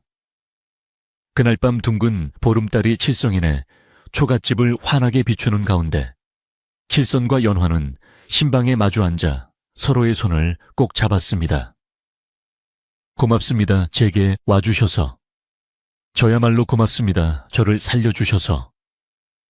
두 사람의 그림자가 촛불 아래 하나로 포개지며 깊은 밤은 그렇게 깊어갔습니다. 세월은 유수와 같이 흘러 어느덧 칠성이와 연화가 부부의 연을 맺은 지 몇 해가 지났습니다. 그 사이 칠성이네 집에는 많은 변화가 있었는데 부지런한 칠성이는 산비탈을 개간하여 넓은 밭을 일구었고 나무 장사뿐만 아니라 농사일에도 소질을 보여 살림이 제법 넉넉해졌습니다. 다 쓰러져 가던 초갓집은 번듯한 기와를 올린 안채와 사랑채를 갖춘 집으로 변모했고 마당에는 감나무와 대추나무가 무럭무럭 자라 그늘을 들이우고 있었습니다. 무엇보다 큰 경사는 두 사람 사이에 토끼 같은 자식들이 태어난 것이었는데 첫째 아들은 칠성이를 닮아 튼튼하고 우직했고 둘째 딸은 연화를 닮아 마음씨가 곱고 영리했습니다.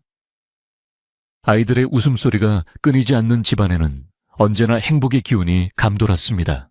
칠성이는 더 이상 마을에서 무시당하는 나무꾼이 아니라 성실하고 지혜로운 가장으로 존경받는 인물이 되었습니다. 사람들은 어려운 일이 생기면 칠성이를 찾아와 의논했고 그는 특유의 순박함과 넉넉한 마음으로 이웃들의 고민을 들어주고 해결해주곤 했습니다.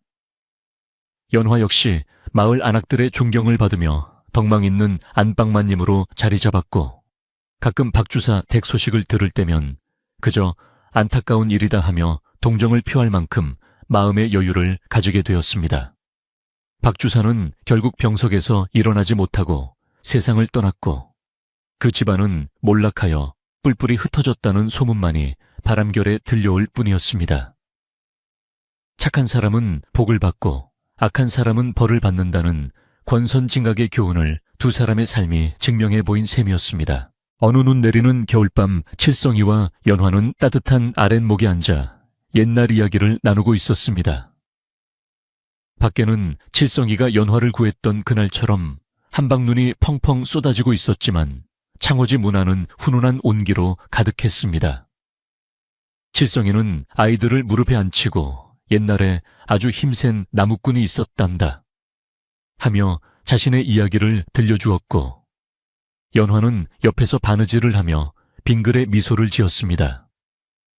칠성이가 이야기 도중 그래서 나무꾼이 선녀 같은 색시를 업고 산을 내려왔지 라고 말하자 아이들은 와, 아버지가 정말 힘이 장사였네요 하며 눈을 반짝였습니다.